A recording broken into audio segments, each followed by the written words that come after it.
안녕하십니까. 구독, 좋아요, 공병호TV의 알람을 공병호입니다. 눌러주세요. 이번에 다음 영상을 재검표가 실시되는 만드는데 인천전 더 큰 수구는 힘이 그 됩니다. 결과가 감사합니다. 나오기 이전에도 상당히 충격적인 뉴스들이 전해지고 있습니다.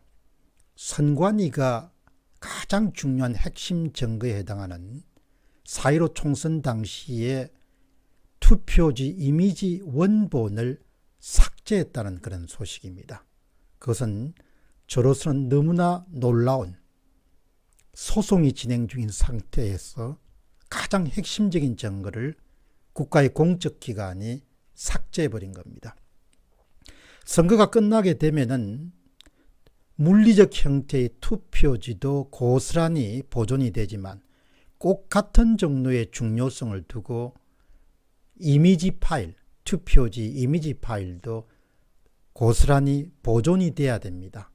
그런데 선관위가 나서서 이미지 파일 원본을 삭제했다, 이 믿기지 않는 내용은 처음에 민경욱 전 의원이 현장에서 간단하게 SNS에 올린 그런 내용을 가지고 확인했습니다. 그러나 저는 믿을 수가 없었습니다. 이 내용은 어떻게 등장하게 되는가 하니까 이동환 변호사가 투표 이미지 원본을 재판부가 갖고 있습니까? 그에 대한 확인이 없으면 재판 진행이 어렵습니다라는 그런 질문을 던지자마자 바로 피고 측, 그러니까 선관위를 대변하는 피고 측 입장에서 사본을 제출했고 원본은 없다라고 이야기한 겁니다. 저는 원본이 없다라는 부분에 대해서 사실 믿을 수가 없습니다. 그런데 그것이 사실입니다. 삭제해버린 겁니다.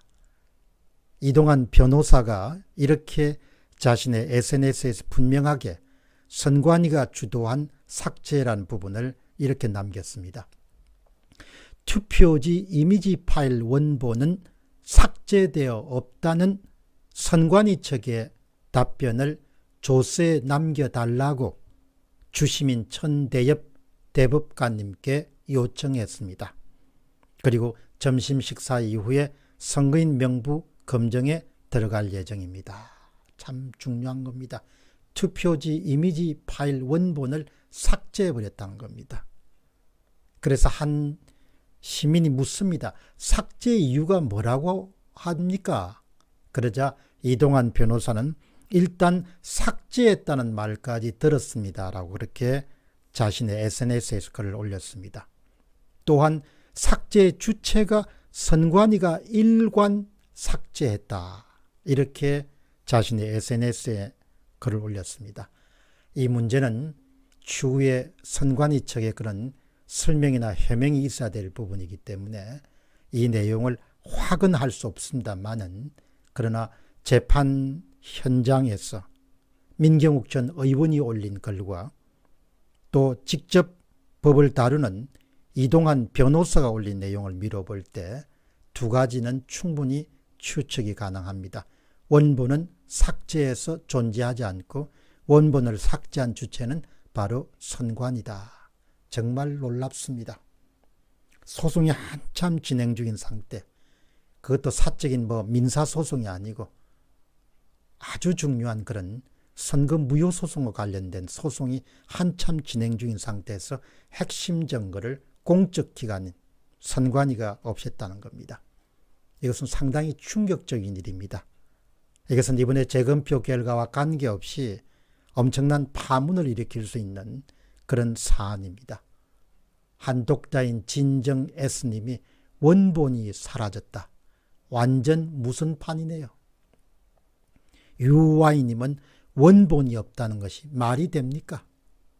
그러니까 지금 이렇게 시민들이 원본을 삭제했다는 이야기를 듣고 놀라워가지고 말로서 표현할 수 있는 것이 이게 거의 전부일 겁니다. 배성 H님은 선거 무효 소송이 제기되어 재판이 한참 진행 중인데도 투표지 이미지 파일 원본을 제거했다는 것은 완전히 배를 째라는 것과 같습니다. 송병 K님이 구체적으로 묻습니다. 이동환 변호사님께 누가 원본을 삭제해버렸습니까? 색출해 내야겠습니다. 그렇지 않습니까? 그러니까 이동환 변호사가 분명하게 삭제한 주체가 선관위임을 이렇게 이야기합니다. 선관위에서 일관 삭제하였습니다. 전부를 삭제했다는 겁니다. 선관위에서. 자, 이 정말 중요한 겁니다.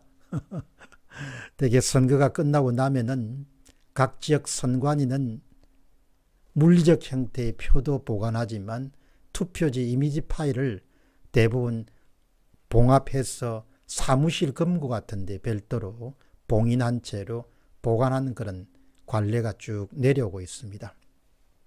그런데 이 부분을 이제 없앴다고 이렇게 이야기를 하니까 이거는 정말 놀라운 그런 이야기입니다. 아마 이 내용은 민경욱 전 의원 또 이동환 변호사지만 오늘 또 문화일보를 통해서 이런 내용이 흘러나왔습니다.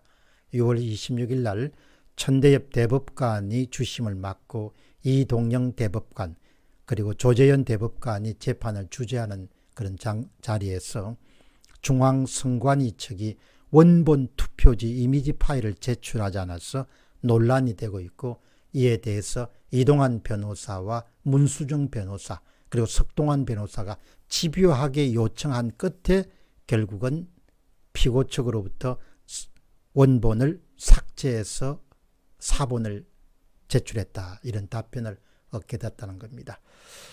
어떻든 이것은 분명한 모양입니다. 이동환 변호사가 투표지 이미지 파일 원본은 삭제되어 없다는 것을 그 선관위 측의 답변을 조서에 분명히 남겨달라, 그렇게 천대엽 대법관에서 요청한 사실이 있기 때문에 어떻든 이렇게 되면 참 문제가 복잡해집니다. 투표지는 공직선거법 제184조에 따라서 개표가 끝난 이후에 봉인된 상태로 보존하는 일종의 비공개 정보입니다. 물리적 형태의 종이 투표지만큼 또 중요한 것이 바로 투표지 이미지 파일입니다. 투표지 이미지 파일도 개표 과정에서 투표지의 기표면이 그대로 스캔되어 기록된 것으로 투표지에 준하여 봉인, 보존하는 비공개 정보입니다. 이것이 중앙선관위 측에서 발간한 그런 직무와 관련된 문건에서 정확하게 정리가 되어 있습니다. 그러니까 하나는 종이 형태의 투표지고 다른 하나는 바로 스캔된 투표지 이미지 파일입니다. 자료를 찾아보니까 중앙선관위는 2016년 1월 달에 공직선거 절차 사무편람을 개정하면서 투표지 분류기 저장 이미지를 선거 결과에 대한 이의 제기 및 신뢰성에 대한 의혹 제기 등이 있을 때 공개할 수 있다, 이렇게 그런 편람을 개정한 적이 있습니다. 어떻든 만일 이동환 변호사의 주장처럼 또 문화일보의 보도처럼 또 민경욱 의원의 그런 SNS 글처럼 재판 과정에서 선관위 측이 일관해서 투표지 이미지 원본 파일을 삭제했다면 이것은 핵심 증거를 의도하건 의도하지 않은 간에 인멸하는, 그리고 사건의 실체적 진실을 가리기 위한 그런 시도라는 비난을 면할 수가 없을 것 같다, 이렇게 생각합니다. 어쨌든 사본 이미지 파일을 재판부에 제출한다는 것은 극단적으로 생각하게 되면 가짜 투표 용지를 인위적으로 만들어서 가짜 이미지 파일을 또 만들 수가 있는 것이죠. 어쨌든 보통 기업체라도 검사 성적서 원본을 숨기거나 또 이렇게 파기하게 되면 엄청난 그런 대가를 치르게 되죠. 그런데 하물며 선거를 관리하는 그런 선관위가 한참 많은 사람들의 관심을 모으면서 선거 무효소송이 진행되는 상태에서 그렇게 투표지 이미지 원본 파일을 삭제했다는 것은 그것은 정말 믿기에는 너무나 황당하고 엄청난 사건이다, 이렇게 볼 수 있겠습니다. 우리는 이번에 재검표 과정에서 세 가지의 방법을 동원합니다. 하나는 아주 전통적으로 표를 세는 것, 그 다음에 QR코드의 일렬 번호를 대조하는 것, 그리고 아주 중요한 것 가운데 하나가 바로 투표지 이미지 파일을 상호 비교 대조하는 겁니다. 그러니까 재검표 과정에서 이미지 파일의 비교 대조는 핵심 절차 가운데 하나입니다. 이미지 파일 비교는 4.15 총선 때 만들어진 그 투표지 이미지 원본과 현재 투표지 이미지를 지금 이제 이번에 6월 28일 날 생성되는 투표지 이미지를 비교하는 것은 4월 15일 총선 당시의 투표지가 현재 보관된 투표지와 동일 투표지인가란 그런 소위 원본성을 검증하는 대단히 중요한 과정입니다. 이미지가 다르면은 현재의 투표지는 바꾸치기한 투표용지다 이렇게 비난을 받을 수 있죠. 그런데 4.15 총선 당시에 생성된 원본 이미지 파일을 삭제해버렸다. 이걸 어떻게 해석할 수 있겠습니까? 제가 이제 선관위적 관계자라면은 오히려 이렇게 의혹과 의심이 일기 때문에 훨씬 더 원본을 더 소중하게 관리해서 그것을 재판부에 제출하는 그것이 당연한 일인데 왜 원본 파일을 없앴는가? 그 저희가 뭔가? 원본 파일이 없애는 것이 그게 불법이라는 사실을 모든 사람이 다 알고 있을 텐데 누가 없앴는가? 언제 없앴는가? 이런 문제는 재건표의 결과에 관계없이 대한민국의 선거의 공정성과 무결성을 확보한다는 차원에서 반드시 시시비비가 가려져야 될 일이라고 봅니다. 세상에 원본을 파기하거나 삭제하는 사람들이 어디 있습니까? 도무지 상상할 수 없는 일들을 한 겁니다. 상상할 수 없는 일을. 상식적으로나 법리적으로 일어날 수 없는 공적기관이 투표지 이미지 원본 파일을 삭제해버렸다. 이 믿을 수 있겠습니까? 이 문제는 그냥 넘어갈 수 있는 사안은 아니라고 봅니다. 공병호 TV의 공병호였습니다. 감사합니다.